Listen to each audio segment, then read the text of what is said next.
So hello guys, welcome back to the next tutorial. So in this tutorial, you will learn basics about the timer control concept. So why these all are the concept is needed because as I told you, ARM7 is quite complicated if you compare with the 8051 microcontroller.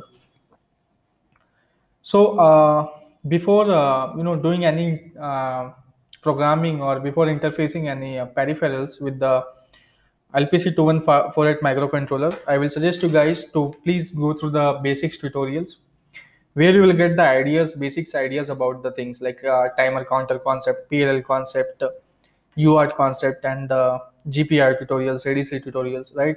So with this, you will get some brief idea about the basics of LPC2148 microcontroller. Okay, so these all the tutorials are very it will play the crucial role, and directly you can't interface everything. You will have the you should have the clear idea, then only you can do the things. So this is the title. What title is like our timer counter tutorials, and the same document you will get in your app. So what you have to do, you just need to download it, or no need to download also. From there only you can get the idea. Although in the document it is clearly mentioned, each and everything is mentioned, so you can follow the tutorials and content. I will just give you the brief idea, okay, so that it will the clear picture it will come into your mind and you can read this documents. So this timer counter tutorial I'm going to teach you.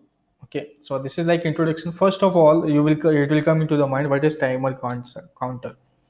So timer is used to give the delay. Okay, and counter is used to count the external event. Okay, timer is used to give the delay, and counter is used to count the external events. So what is the use of this timer counter?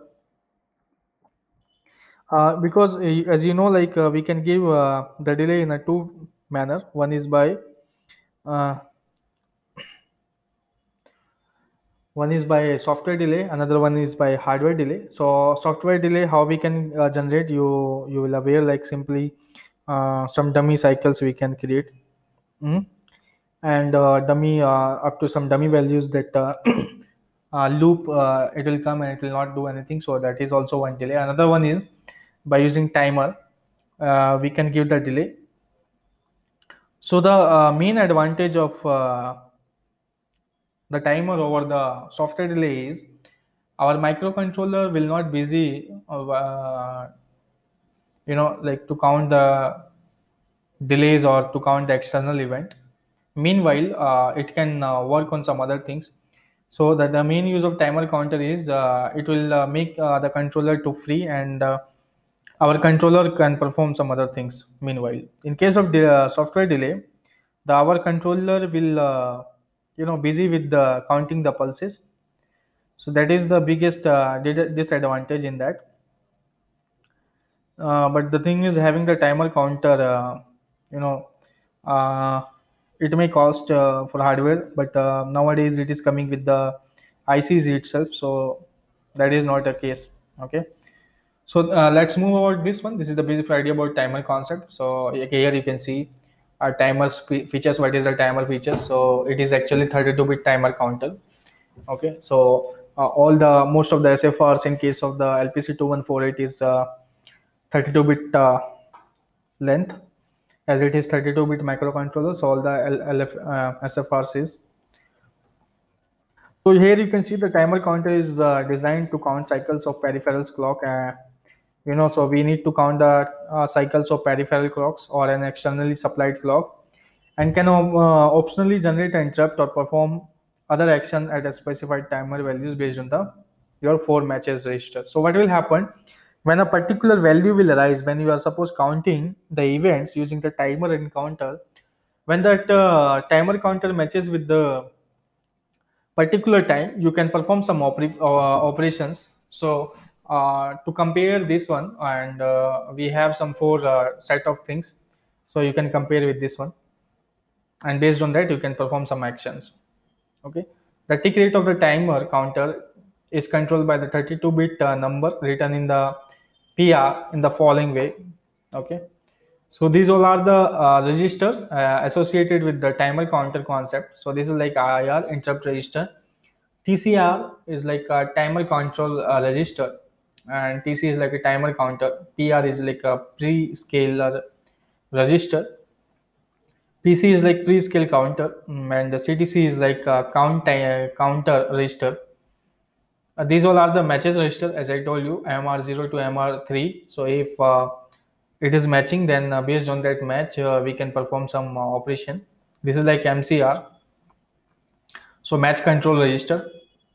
CR0 to CR4 is like capture registers, and CCR is like a capture control register. So whatever these all registers are associated with the timer counter concept. So when you are dealing with the timer counter concept, you need to configure all these registers, right?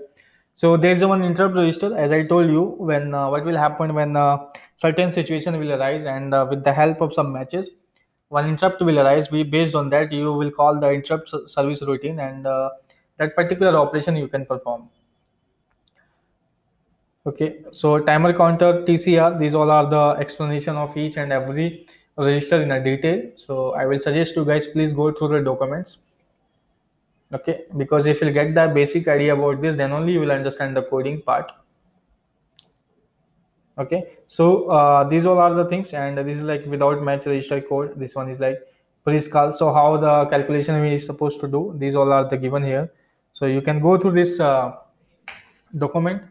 As I told you, how much time delay we need to generate. So based on that, we can generate it, because as we know, like a frequency, because 16 suppose our C clock value is 60 megahertz, and P clock value also 60 megahertz.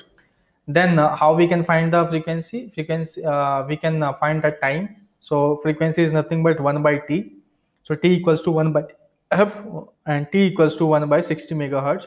So based on that, this one cycle time, we can get the exact 1 second time delay.